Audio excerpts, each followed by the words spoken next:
जय श्री कृष्ण। नमस्कार। वेदांत के अध्ययन की श्रृंखला में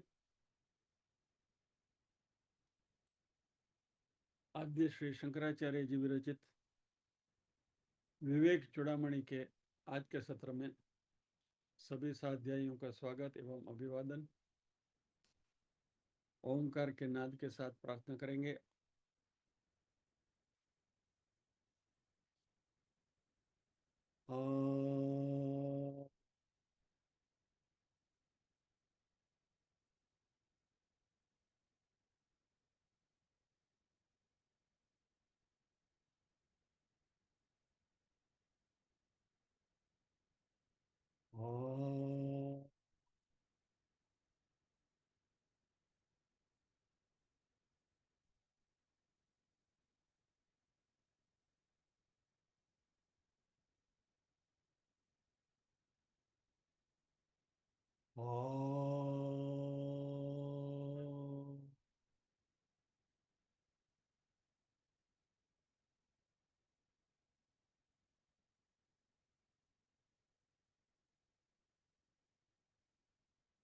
वक्रतुंड महाकाय सूर्यकोटि समप्रभ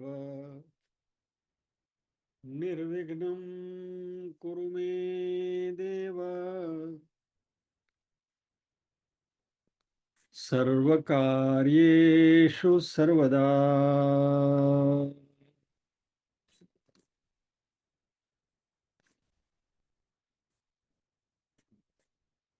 या कुन्देन्दु तुषारहार धवला या शुभ्रवस्त्रावृता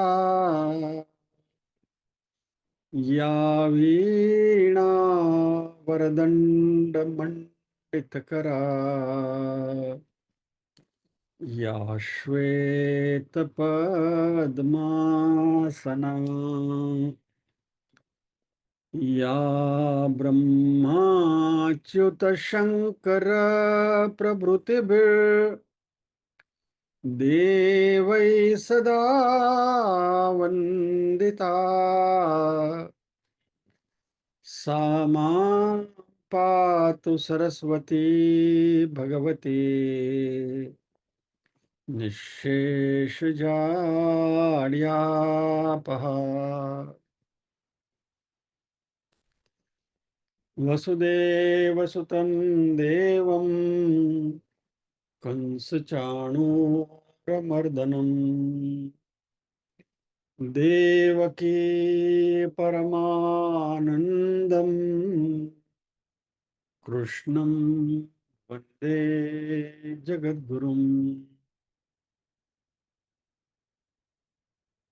सदाशिवसमारम्भाम् शङ्कराचार्यमध्यमाम् अस्मदाचार्यपर्यन्ताम् वन्दे गुरुपरम्पराम्।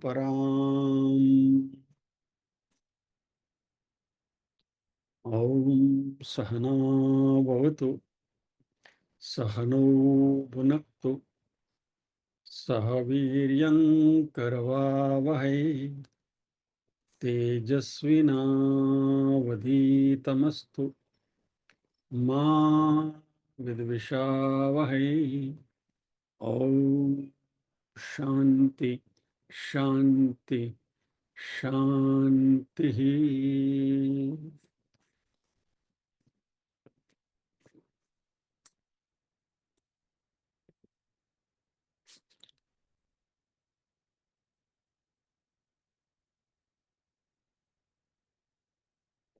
वेदांत का अध्ययन कर रहे हैं।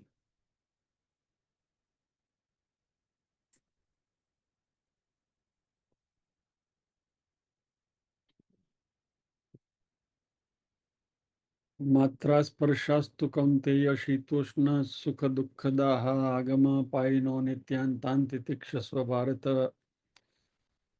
जीवन में अच्छे बुरे प्रसंग आते जाते रहते हैं। तो अच्छे प्रसंग से ज़्यादा खुश नहीं होने का, दुखी प्रसंग से ज़्यादा व्यथित नहीं होने का, ये सब हम सीख रहे हैं। फिर भी हम मनुष्य हैं और मनुष्य मन की दुर्बलता भी कभी कभी झलकती है। आज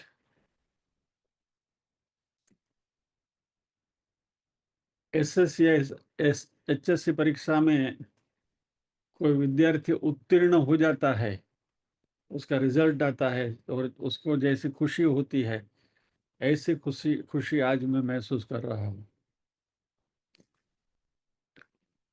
उसका कारण है हमारे हरि जी का पारायण के ग्रुप में संदेश। आप में से कितने लोगों ने उसको पढ़ा है पता नहीं, लेकिन हरि जी ने बहुत मार्मिक संदेश लिखा है। आप सब पढ़ लीजिएगा। तो ये हरि जी कीधु है, हरि जी ने लागणी उनका। और एक बात उसमें से मैं आपसे खुशी इसलिए जताना चाहता हूँ कि हमारे इस प्रवृत्ति के 21 साल पूरे हो गए और 22वें साल में प्रवेश कर रहे हैं कल। ऐसा हरि जी लिख रहा है। Hari ji is a very good timekeeper. और हर वर्ष जब 20 जून का दिन आता है और हमारा भगवत गीता का सेशन रहता था, जब फिजिकली हम मिलते थे, तभी हरि जी खास याद करके हम सबके लिए समोसे बटाटा वड़ा वगैरह लेकर आते थे। And every year we used to celebrate the completion of one more year. तो हरि जी का बहुत बहुत धन्यवाद कि उन्होंने इस दिन को याद किया और हमारे साथ समोसा बटाटा वड़े का वर्चुअल आनंद बटोरा। धन्यवाद Hari ji, once again thanks. बहुत अच्छा संदेश लिखा है उन्होंने, आप पढ़ लीजिएगा। तो इससे तो खुशी होती है। कहते हैं ना कि खुशामद तो खुदा को भी प्यारी है, लेकिन ये खुशामद नहीं है, हकीकत है। हरि जी जो लिख रहे हो अपने मन के भाव लिख रहे हैं। अच्छा लगा इन शॉर्ट। ये प्रवृत्ति हमारी 21 साल पूरे हो गए शुरू हुई थी।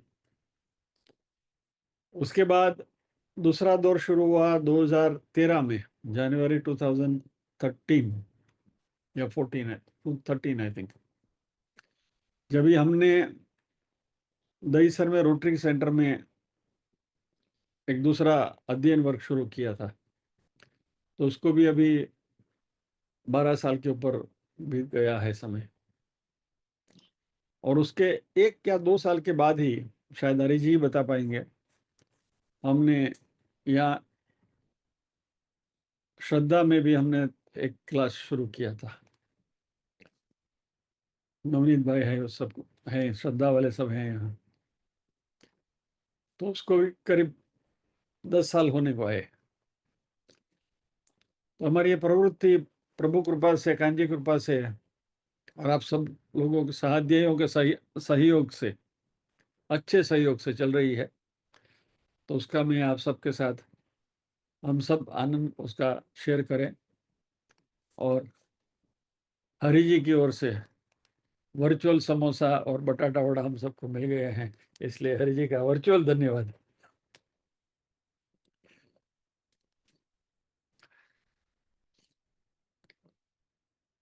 आज एक दूसरा रिजल्ट भी आया है पेपर। हमारी एक सादी बहन लता बहन अभी आए हैं आज। वह करीब 2 साल से हमारी भ्रमण कक्षा से बाहर थी,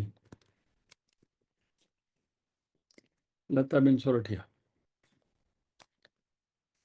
अभी वो धूमकेतु वापस ब्राह्मण कक्षा में उनका पुनरागमन हुआ है, तो पहले तो लताबेन का हम अभिवादन करते हैं। આપણે ગુજરાતીમાં કહીએ ને કે લતાબેન 2 વર્ષે આવ્યા અને આવતા વે જળક્યા। आते आते ही उन्होंने एक संदेश भेजा, અને જળક્યા I am saying in a positive sense. नमस्ते। उनके ही आवाज में उनका जो संदेश है, नॉर्मली साध्यायियों के जो मैसेजेस आते हैं वो उनका हम नामोल्लेख नहीं करते हैं, बट यहाँ मैं एक एक्सेप्शन कर रहा हूँ, एक अपवाद कर रहा हूँ, और लताबेन का जो संदेश है वो उन्हीं की आवाज में आपको सुनाता हूँ। यदि आपको उनकी आवाज सुनाई दे रही है तो जरा थम्स अप कर देना।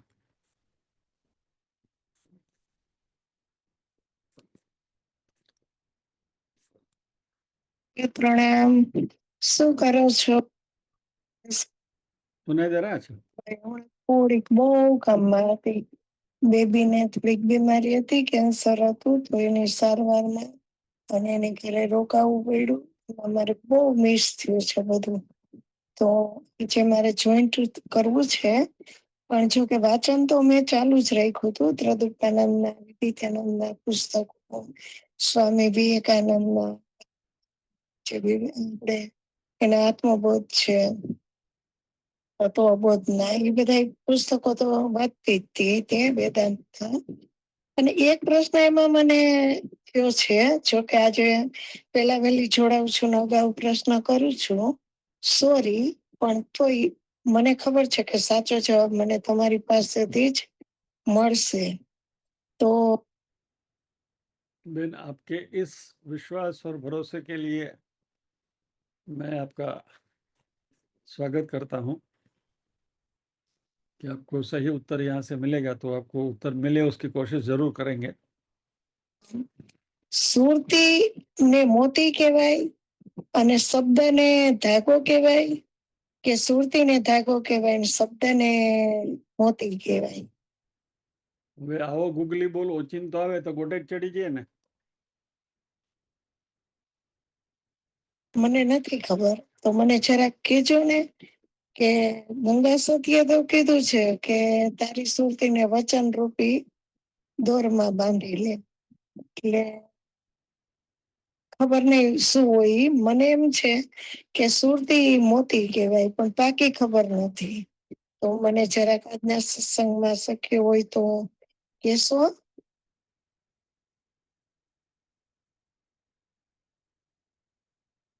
लताबेन का पुनरागमन का अभिवादन,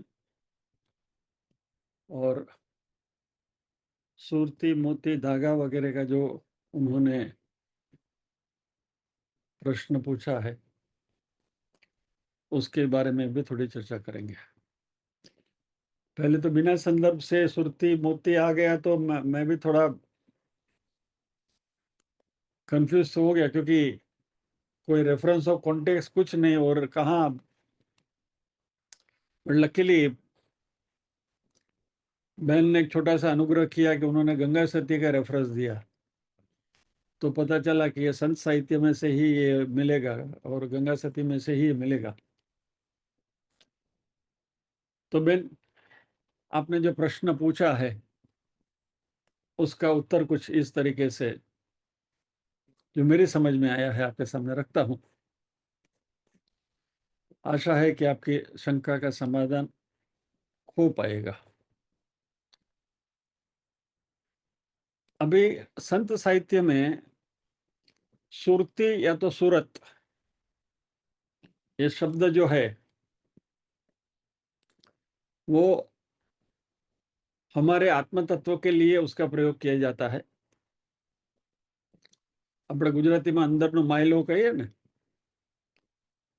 या तो ये हमारे अस्तित्व के बारे में, जिसको हम सत कहते हैं, इसके लिए ये सुरती शब्द का प्रयोजन किया जाता है। ये मात्र हमारा मन नहीं है, ये अंतर मन है, क्योंकि मन जो है बाह्य मन है। मन के rather I put it this way, कि मन के दो पहलू हैं। एक बाह्य मन है जो बहिर्मुखी है, जो संसार के भौतिक चीजों के प्रति जिसका आकर्षण रहता है। जैसे अभी अभी हमने बात करी हरि जी के समोसे बटाटे वड़े की, ये बहिर्मन का काम है, भौतिक मन का काम है। और हमारा जो अंतर्मन है वो आत्मा की ओर उसकी दृष्टि रहती है। और यह अंतर्मन, इसको यहाँ सुरति कहा गया है, वही आत्म तत्व है।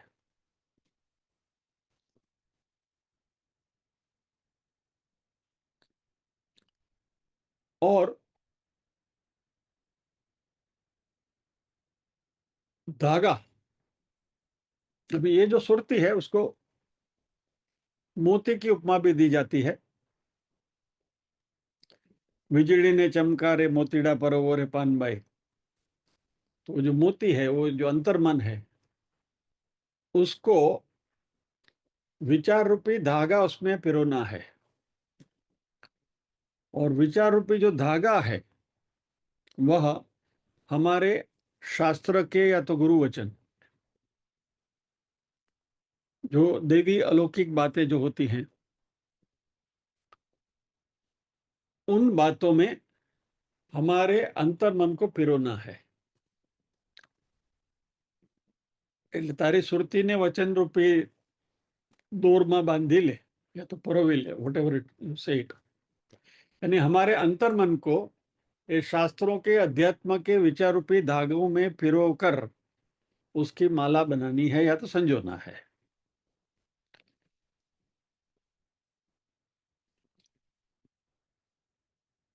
यानी हमारे मन को इधर उधर भटकने नहीं देना है, उसको सही दिशा दिखानी है या तो उसको पिरोना है। और इसलिए गुरु या तो शास्त्र वचन में भरोसा करके गहरी श्रद्धा और निष्ठा रखते हुए इस अंतर्मन को उसमें पिरोना है। और धागा जैसे मोती को पिरो के रखता है, वैसे ये सारे जो विचार हैं, ज्ञान मार्ग का जो पंथ है, इसमें इस तरीके से हमें अपने मन को पिरोना है। यानी we have to integrate all our thoughts. और मात्र ये श्रवण नहीं है, सुनने के बाद इसको आत्मसात भी करना है और यह हमारे व्यक्तित्व में उसको उतारना पड़ेगा। जब ये करेंगे तब पूरी बात बनेगी। अभी इन दिस कॉन्टेक्स्ट इसको थोड़ा और क्लेरिफाई करने के लिए गंगा सती जी का ही एक बहुत सुंदर भजन है जिसमें ये बात अच्छी तरीके से कही गई है।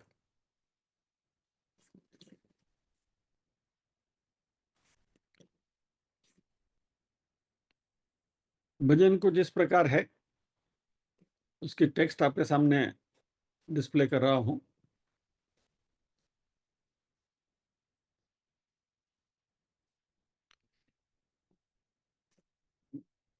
Let me try to zoom it. Can you read it? नहीं, यस और नो? Yes, okay. और थोड़ा बड़ा करता हूँ, बस इतना ही। जुगती तमे जानी ले जो पानबाई मेळवो वचननो एक तार रे। वचन यानी शास्त्र वचन, जुगती यानी युक्ति, उसका तलपदी शब्द जुगती है। बेसिकली एक बात मैं आपसे कह दूं, नरसिंह मेहता, गंगा सती, इन लोगों को समझने के लिए, क्योंकि वे सौराष्ट्र खास करके काठियावाड़ से हैं, तो उनके उनकी रचनाओं में एक काठियावाड़ी तलपदी शब्द जो है उनका प्रयोग अक्सर होता है। और આપણે તો ગુજરાતીના જ વાંધા છે, સાચી ગુજરાતીને વાંધા છે એટલે કાઠિયાવાડી અને તળપદી શબ્દો तो those who have stayed there उनके लिए वो आसान है। मेरे केस में योगानुयोग, कांजी कृपा कहो, जो भी कहो, प्रभु कृपा, कि मैं काठियावाड़ की धरती में बड़ा हुआ हूँ और हमारे घर से करीब 5 किलोमीटर की दूरी पर ही जगजीवन बापू का आश्रम है सिम्बर में।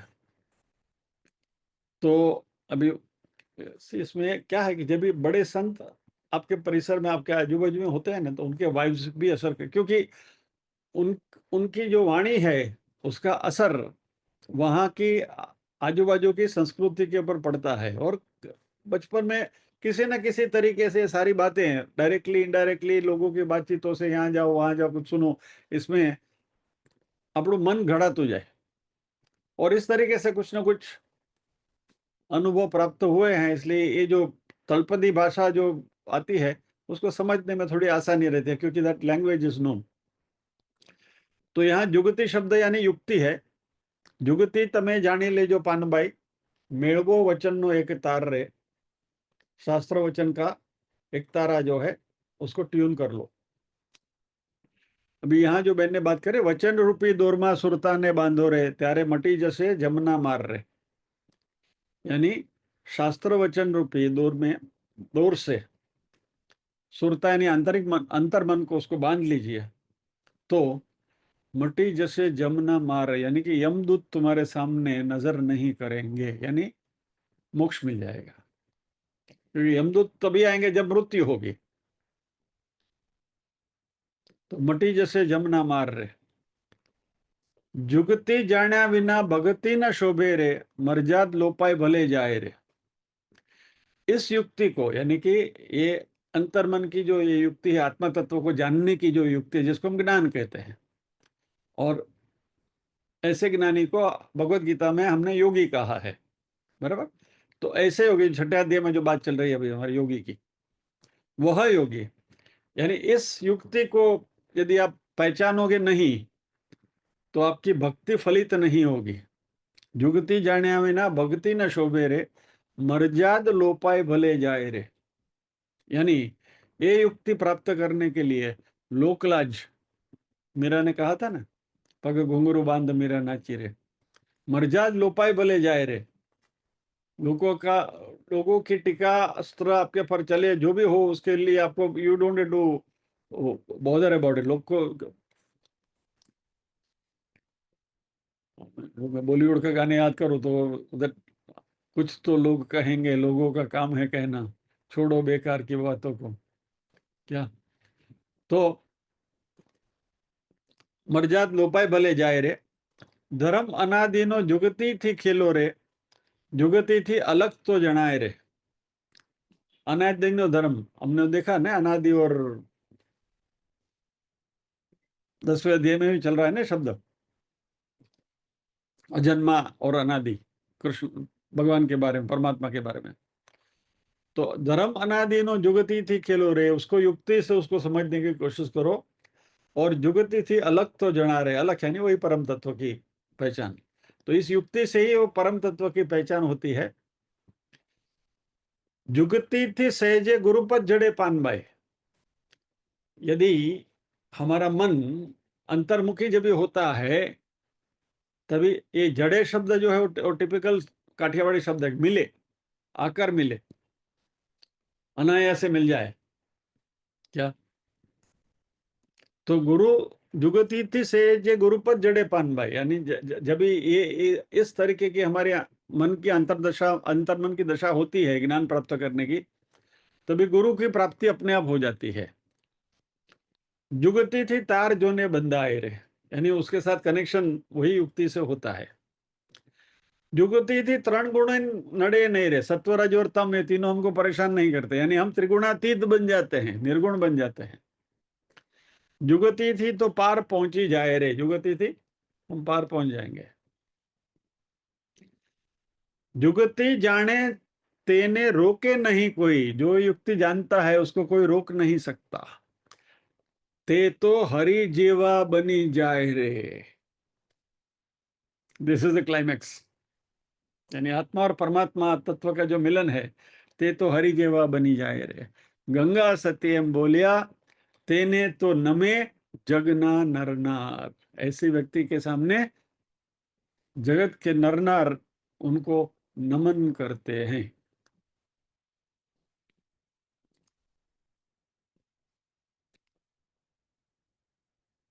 હવે તમને એમ કહું કે ભાઈ આ પેંડો છે, આ સ્વીટ ડિશ છે, બહુ સરસ છે, મીઠી છે, તમે કહો કે ચખાડો તો ખબર પડે. ખાલી ખાલી એમ કહી દો કે ભાઈ આ પેંડો છે તો એમ કે થોડું ચાલે. તો હાલો ચખાડી દઈએ તમને. जुगति तमे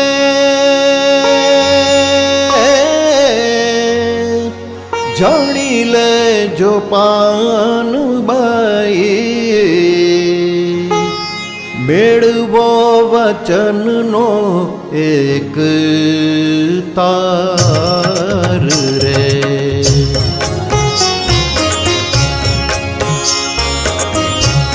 जुगति तमे जानी ले जो पान बाई मेळवो वचन नो एक तार रे. मेळवो वचन नो एक तार रे. वचन रूपी दोरमा सुरताने बांधो रे. त्यारे मटी जाशे जमुना मार रे. त्यारे मटी जाशे जमुना मार रे.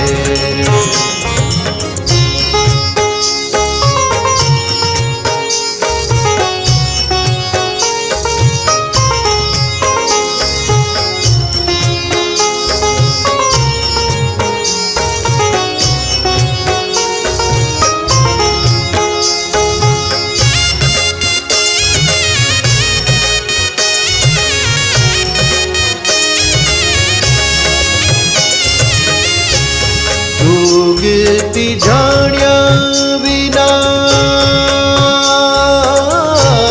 भगति न शोभे रे.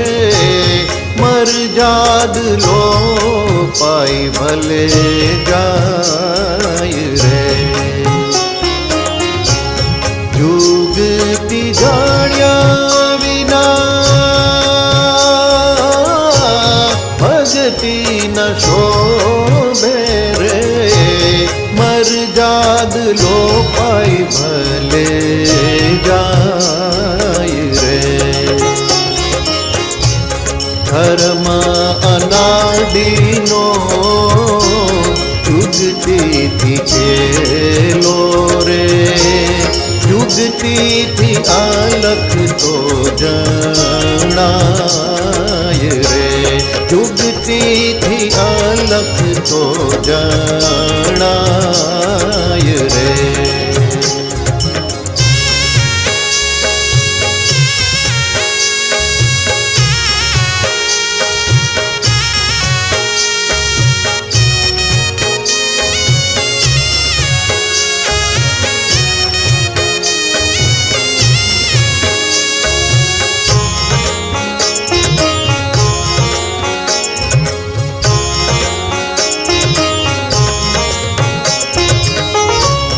जुगति थी सेजे गुरु पद जड़े पान भाई. जुगति थी चार जोने बंधाय रे. जुगति थी सेजे गुरु पद जड़े पान भाई. जुगति थी तार जोने बंधाय रे. जुगति थी प्राण गुण नड़े नहीं रे। जुगती थी पार पहुँची जाए रे, जुगती थी पार पहुँची जाए रे।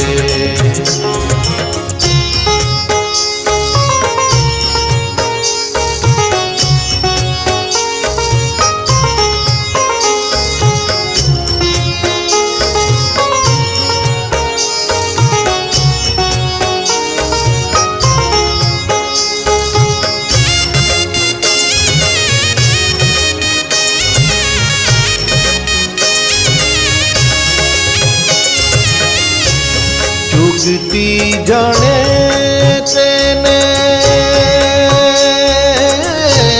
रोके नहीं कोई, ते तो हरी जेवा बनी जाए रे। जुगती जाने तेने पंचीकृतेभ्यो भूतेभ्य स्थूलेभ्य पूर्वकर्मणा समुत्पन्नमिदं स्थूलं भोगायतनमात्मनः अवस्था जागरतस्य स्थूलार्थानुभवो यतः। इदम स्थूलम समुत्पन्नम, यानी स्थूल शरीर की यहाँ बात हो रही है।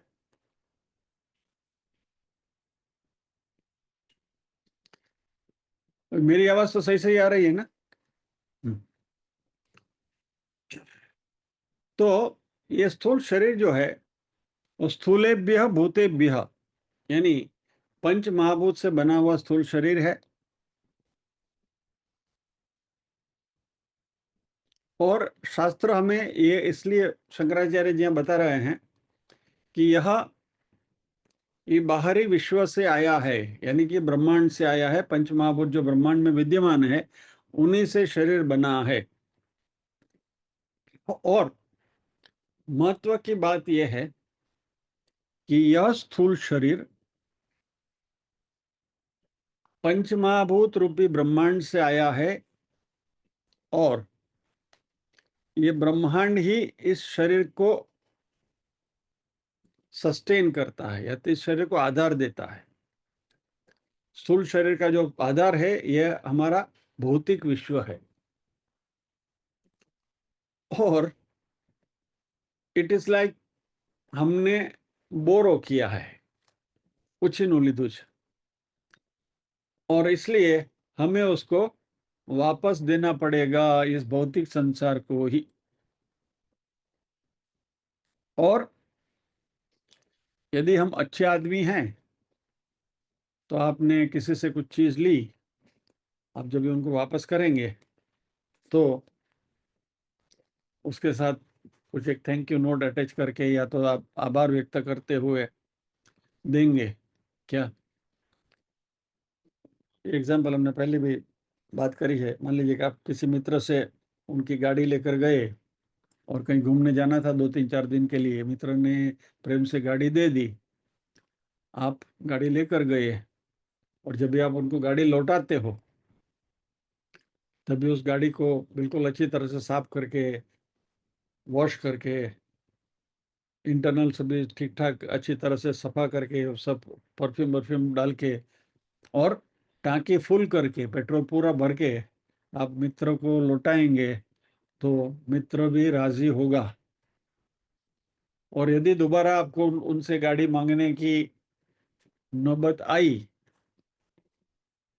तो ये मित्र हंसी खुशी आपको अपनी गाड़ी देगा। और पहले यदि उसने, मान लीजिए कि इसमें कोई गाड़ी की ये नहीं है, मारुति दी थी और अभी उसके पास जाओगे तो वो आपको ऑडी भी दे देगा, चलो अभी ये गाड़ी लेकर जाओगे, उसको मालूम है कि संभाल के रखेगा, अच्छी तरह से लाएगा। लेकिन यदि आप गाड़ी लेकर गए और इसको एक्सीडेंट किया, इधर उधर आगे हेडलाइट का कांच फोड़ दिया, पेंट स्क्रैच कर दिया और टांकी उसने फुल करके दी थी, आपने जैसे जैसे रिजर्व में लाके उसके घर जाके गाड़ी छोड़ के हाथ में चाबी थमा के निकल गए, दोबारा आप उसके पास गाड़ी लेने जाओगे तो आपको आपको साइकिल भी नहीं देगा, गाड़ी की तो बात छोड़ो। हमारे एक साथी ने प्रश्न पूछा है कि मानव जन्म है, अगले जन्म में भी मानव जन्म मिलेगा, उसका कीमिया क्या है? अगला जन्म में तुमने आपको गाड़ी भी मिल सकती है, साइकिल भी मिल सकती है, या तो पैदल पैदल जाने की भी वारी आ सकती है। इट ऑल डिपेंड्स कि जब ये गाड़ी जो हमको दी गई है, इस गाड़ी को हम कैसे लौटाते हैं। बट यहाँ खाली ये जो उदाहरण है वो एक्सटर्नल शेप साइज से उसका संबंध नहीं है, खाली इस उदाहरण में से इतना ही लेना है, पेट्रोल की टांकी भर के वापस करनी है। पेट्रोल यानी हमारा अध्यात्म का ज्ञान। यानी मित्र ने मान लीजिए कि आधी टांकी पेट्रोल थी और आप लेकर गए गाड़ी, लेकिन जब आप वापस करोगे तो यू टू इंश्योर कि आपको टांकी भर के देनी है। यानी कि अध्यात्म का आपका जो नॉलेज है, आपका जो ज्ञान है, उस ज्ञान की कक्षा आपकी बड़ी होनी चाहिए, तो मनुष्य जन्म मिलेगा। बाकी सब कुछ इधर उधर तितर बितर करके देकर जाओगे तो अगला जन्म मनुष्य का मिलेगा, उसकी कोई गारंटी नहीं है। तो यह स्थूल शरीर जो है वो पंचमहाभूत से बना हुआ है, और पंचमहाभूत में लौटाना, हम कहते हैं ना कि मृतदेह को हम जब भी हम जला देते हैं तो हम वही शब्द का भी प्रयोग करते हैं, भाई मृतदेह पंचमहाभूत में विलीन हो गया। अल्टीमेटली वही तो होता है ना। किसी भी तरीके से आप करो, जलाओ, दफनाओ, नदी में फेंक दो, जो भी करो, लेकिन अल्टीमेटली ये जो स्थूल शरीर है उसको पंचमहाभूत से बना हुआ है, पंचमहाभूत में ही उसका विलीनीकरण होना है। इसलिए यह स्थूल शरीर जो है, ये ब्रह्मांड का अभिन्न अंग है। It is part and parcel of this world, physical world. हमें थोड़े वर्षों तक उसका उपयोग करने के लिए हमें दिया गया है, और उसका उपयोग करके हमें वापस लौटाना है। भर्तृहरि ने उनके वैराग्य षटकम में भी ये बात करी है। उन्होंने अपने जब मृत्यु का समय आए तभी जो श्लोक उनको बोलना है, उस श्लोक उन्होंने उसमें बताया है। क्या? क्षीणोपात्त देहस्य पुनरपि नूतनस्य विच्छेदे तत्वैरेव महाभूतैस्तत्त्वै। एनीवे, वो ब्लड है, वो उसका मतलब ऐसा है कि जब भी शरीर प्राप्त होने के बाद जब वो क्षीण हो जाता है और जब भी वो पंचमहाभूत में विलीन हो जाता है,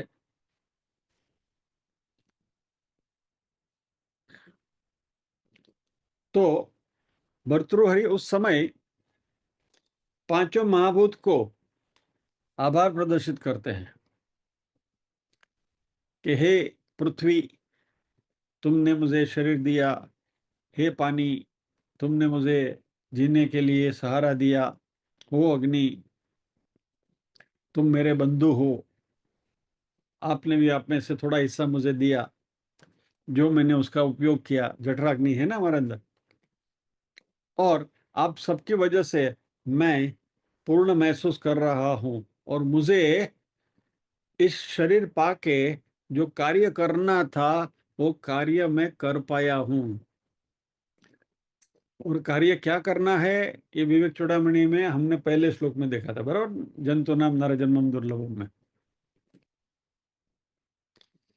तो मेरा काम अभी हो गया है, तो जो मैंने आपसे लिया था वो मैं वापस कर रहा हूं।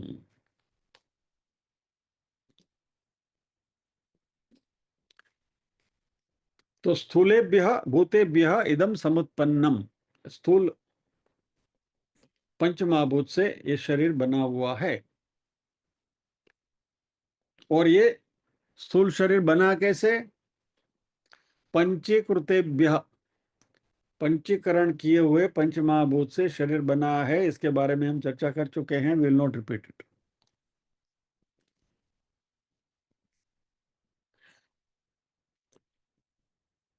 अच्छा, अभी यहां हमारे मन में एक प्रश्न आएगा, हम सबका शरीर यानी कि इस जगत में जो भी जीव का शरीर होता है, वो शरीर तो वही पंचमहाभूत से बनते हैं क्या? सभी का कारण तो वही है पंचमहाभूत, आकाश वायु अग्नि जल पृथ्वी। ये सभी के लिए पंचमहाभूत वही होने के बावजूद भी हम सभी के शरीर अलग अलग क्यों है? ये पंचमहाभूत से तो हम भी बने और घोड़े गधे भी बने और पशु पक्षी भी बने और पेड़ पौधे भी बने हैं, सब पंचमहाभूत से ही बने हैं। तो ये सब अलग अलग क्यों है? सभी पंचमहाभूत से बने हैं।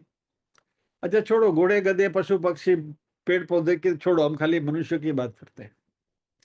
हम सब पंचमहाभूत से बने हैं, लेकिन हम सबका मॉडल अलग अलग कैसे है? मॉडल तो अलग अलग, देखो फिंगरप्रिंट भी अलग अलग है। एक ही फिंगरप्रिंट का आदमी है, अभी तक पैदा नहीं हुआ दूसरा। तो ये कहां से ये सब नाटक आया? शंकराचार्य जी इसका उत्तर देते हैं। इसके दो कारण है, एक सामान्य कारण और एक विशेष कारण। ये बात पहली बार आ रही, जरा ध्यान से सुनिए। और सामान्य कारण हम सब में एक है और वो है पंचमहाभूत, लेकिन विशेष कारण जो है वह प्रत्येक व्यक्ति में अलग अलग होता है। और ये जो विशेष कारण है वही हमारा प्रारब्ध कर्म है। तो प्रारब्ध कर्म जो हमारा है वह हमारा शरीर का मॉडल कैसा बनेगा वो तय करता है। उदाहरण के तौर पर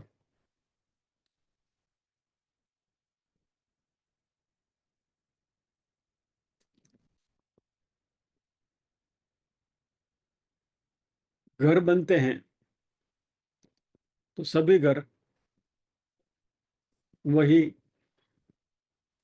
ईंट पत्थर कंक्रीट सीमेंट पानी वगैरह से बनता है ना, यानी स्टील वगैरह, basic raw material are same घर बनाने का। लेकिन सबके घर अलग अलग होते हैं।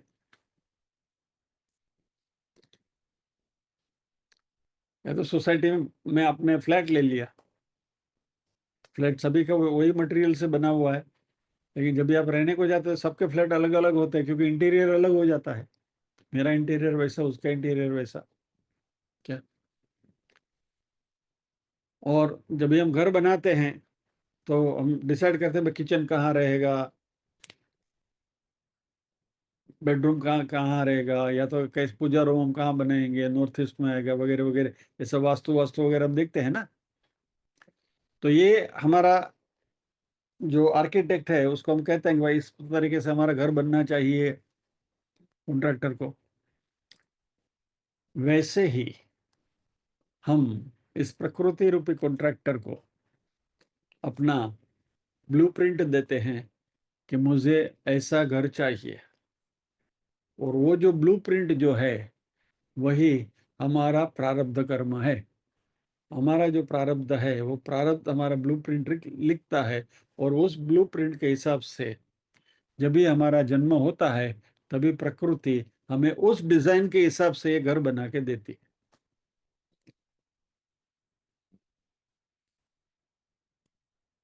किचन की बात चली तो मैं आपको बता दूं, अलग अलग घर में अलग अलग प्रकार के किचन होते हैं। हमारा किचन अलग होता है, घोड़े का किचन अलग होता है, गधे का किचन अलग होता है, मतलब पोपट का किचन अलग होता है, कौवे का किचन अलग होता है, यानी कि जठराग्नि पाचन पाचन तंत्र सबका किचन अलग अलग है ना। तो ये अलग अलग कैसे बने? क्योंकि जैसी हमने डिजाइन दी उस हिसाब से वो कॉन्ट्रैक्टर ने हमें बना कर दिया। और ये जो हमारी डिजाइन है, जो ब्लूप्रिंट है, वही हमारा प्रारब्ध कर्म है। और इसलिए शंकराचार्य जिसमें कहते हैं पूर्व कर्मणा इदम स्थूलम उत्पन्नम, पूर्व कर्म की वजह से, प्रारब्ध कर्म की वजह से ये शरीर उत्पन्न हुआ है। और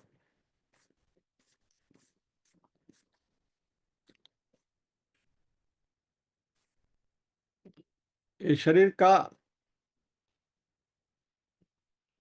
उद्देश्य क्या है? आत्मनः भोगायतनम,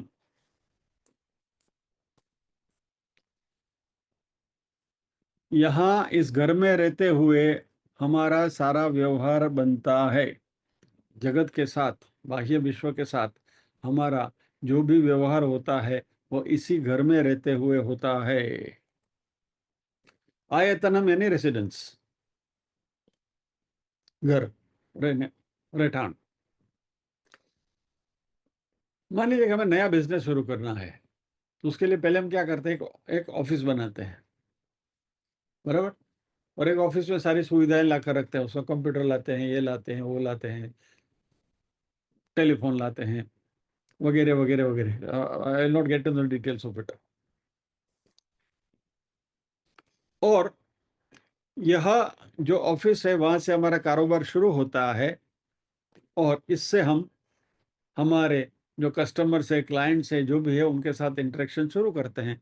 वैसे ही ये हमें शरीर इसी तरीके से हमें मिला है। ये जो हमारा स्थूल शरीर है वो इस प्रकार का एक ऑफिस है, जिसके साथ, जिसका उपयोग करते हुए, जिसमें रहते हुए हम विश्व के साथ हमारा संबंध बनाना शुरू करते हैं।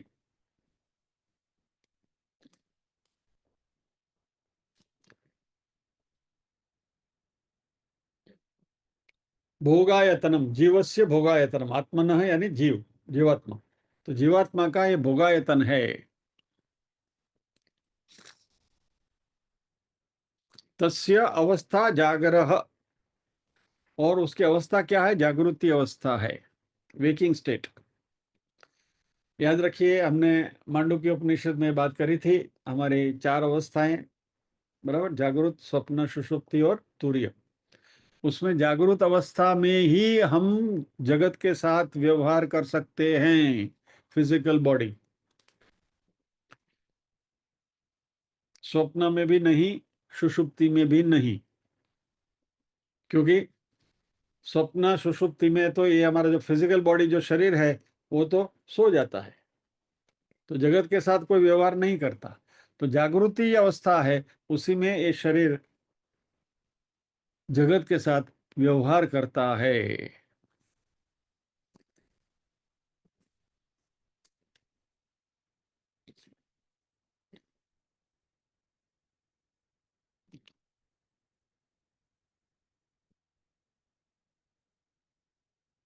इस स्थूल शरीर से ही भौतिक जगत के साथ किसी भी प्रकार का व्यवहार हम कर सकते हैं। अभी सूक्ष्म की और कारण की बात अभी नहीं करेंगे हम। तो इस श्लोक में शंकराचार्य जी कहते हैं,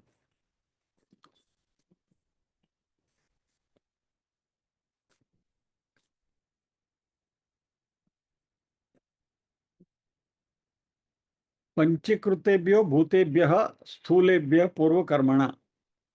पंचीकृत किया हुआ पंच महाभूत से, पूर्व जन्म के कर्म से समुत्पन्नम इदम स्थूलम भोगायतनम आत्मनः। यह स्थूल शरीर जो है वह भोगों के लिए, यानी कि ये संसार के साथ व्यवहार करने के लिए ये शरीर हमें मिला है। और अवस्था जागृतस्य, उसकी अवस्था क्या है? जागृत अवस्था है।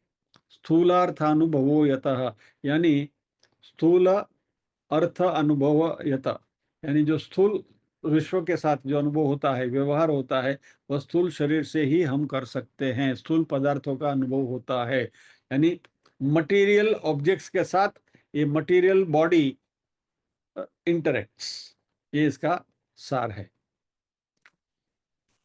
इसके बारे में शंकराचार्य जी और भी बात करने वाले हैं। तो आज समय हो रहा है, तो हमारी चर्चा को यहाँ विराम देंगे। इस श्लोक को यहाँ वंदन करते हुए आगे बढ़ेंगे, प्रार्थना करेंगे।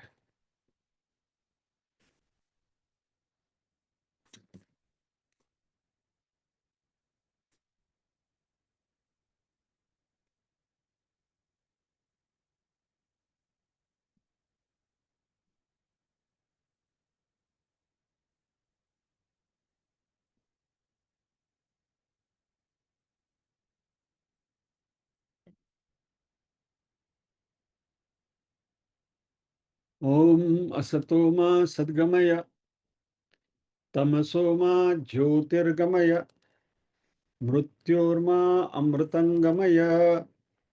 सर्वेषां स्वस्तिर्भवतु, सर्वेषां शान्तिर्भवतु, सर्वेषां मङ्गलं भवतु, सर्वेषां पूर्णं भवतु।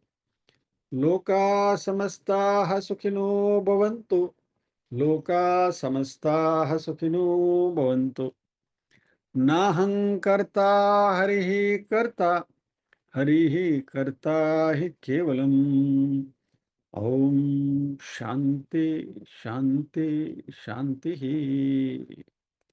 सभी के हृदय कमल में विराजमान परम कृपालु परमात्मा को वंदन करते हुए आज के सत्र को विराम देते हैं। अगले गुरुवार फिर मिलेंगे अगले श्लोक के साथ। जय श्री कृष्ण।